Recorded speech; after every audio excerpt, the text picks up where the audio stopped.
तो like, share, comment और subscribe अवश्य करें। तो चलिए आज की कथा को हम प्रारंभ करते हैं। ओम नमो भगवते वासुदेवाय।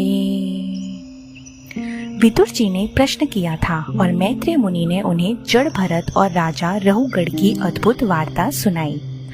राजा रहुगुण जो पहले अपने अहंकार में डूबे थे, अब जड़ भरत के वचनों से विनीत हो चुके थे। तभी जड़ भरत ने संसार को एक भवाटवी अर्थात भ्रम और दुखों से भरे वन के रूप में समझाया। जड़ भरत कहते हैं, राजन, ये जीव दुख, सुख और धन में आसक्त होकर व्यापारियों के दल की तरह एक देश से दूसरे देश में घूमता है, लेकिन माया इसे एक ऐसी कठिन मार्ग पर डाल देती है जहाँ इसकी दृष्टि केवल 3 गुणों सात्विक, राजस और तामस के कर्मों में उलझी ही रहती है। भटकते भटकते ये संसार रूपी जंगल में पहुंच जाता है, जहाँ इसे तनिक भी शांति नहीं मिलती। उस जंगल में 6 डाकू जो इंद्रियों के प्रतीक हैं, उसका सब धन और सामर्थ्य लूट लेते हैं। गीदड़ जो कपटी मित्रों जैसे होते हैं, इसे धोखे से नुकसान पहुंचाते हैं। घने कांटों, लताओं और मच्छरों से भरा वातावरण इसे चैन से जीने नहीं देता। कभी गंधर्व नगर का मृत तृष्णा जैसा सुख इसे भटकाता है, तो कभी आज्ञा बेताल जैसे डरावने भ्रम इसे विचलित करते हैं। कभी भूख इसे नीच वृक्षों के सहारे पर मजबूर करती है, तो कभी प्यास इसे मृत तृष्णा की ओर दौड़ाते हैं। कभी दवा नल में जलने लगता है, तो कभी यक्ष जैसे शत्रु इसके प्राण खींच लेते हैं। कभी बलवान लोग इसका धन छीन लेते हैं, तो ये शोक और मोह में डूब जाता है। कभी ये पर्वत चढ़ने की कोशिश करता है, लेकिन कांटे और कंकड़ इसके पांव छलनी कर देते हैं। जब कुटुंब बड़ा हो जाता है और साधन कम पड़ते हैं, तब यह अपने ही परिवार पर क्रोध करने लगता है।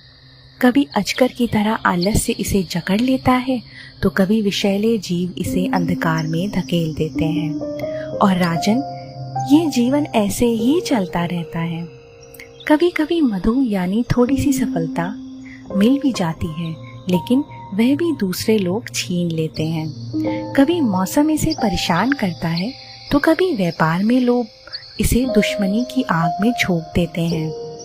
और अंत में एक एक करके इसके साथी छूटते जाते हैं और कोई भी इस मार्ग से वापस नहीं लौटता। रहुगुण, तुम भी इसी मार्ग में भटक रहे हो। अब प्रजा को दंड देने का कार्य छोड़कर सभी जीवों के हितैषी बनो।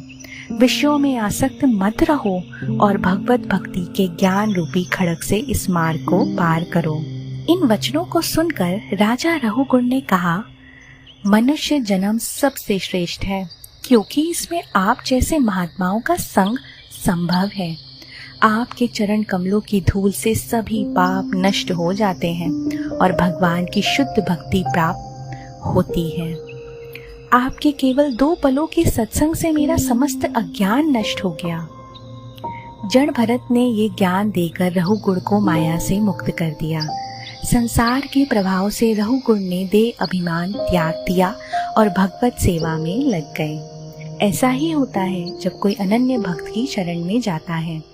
अविद्या उसके पास ठहर नहीं पाती। डियर लिसनर्स, इस कथा से हमें यही शिक्षा मिलती है कि संसार एक भवाटवी है, जहाँ लालच, मोह, क्रोध और वासना जैसे डाकू हमारा समय, धन और जीवन शक्ति लूट रहे हैं। लेकिन अगर हम सत्संग का सहारा लें तो इन डाकुओं से बच सकते हैं और जीवन के सच्चे लक्ष्य भगवत प्राप्ति तक पहुंच सकते हैं। सही मार्गदर्शन और संतों का साथ ही इस भव सागर से पार लगाने वाली नौका है। यदि ये कथा आपके हृदय को स्पर्श कर गई हो तो कृपया अपने मित्रों और परिवार के साथ इसे शेयर करें, लाइक करें और अपनी राय कमेंट में लिखें। हमारी इस भक्ति यात्रा में साथ बने रहने के लिए चैनल सब्सक्राइब कर बेल आइकन जरूर दबाएं। अगले भाग में हम जानेंगे श्रीमद् भागवत महापुराण के और भी अद्भुत प्रसंग। तब तक के लिए श्री हरि कृपा आप सभी पर बनी रहे। धन्यवाद। जय श्री हरि। ओम नमो भगवते वासुदेवाय। ओम नमो भगवते वासुदेवाय। ओम नमो भगवते वासुदेवाय। ओम नमो भगवते वासुदेवाय। ओम नमो भगवते वासुदेवाय।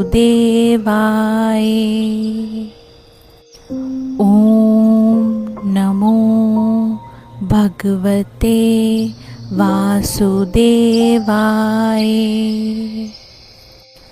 ओम नमो भगवते वासुदेवाय। ओम नमो भगवते वासुदेवाय।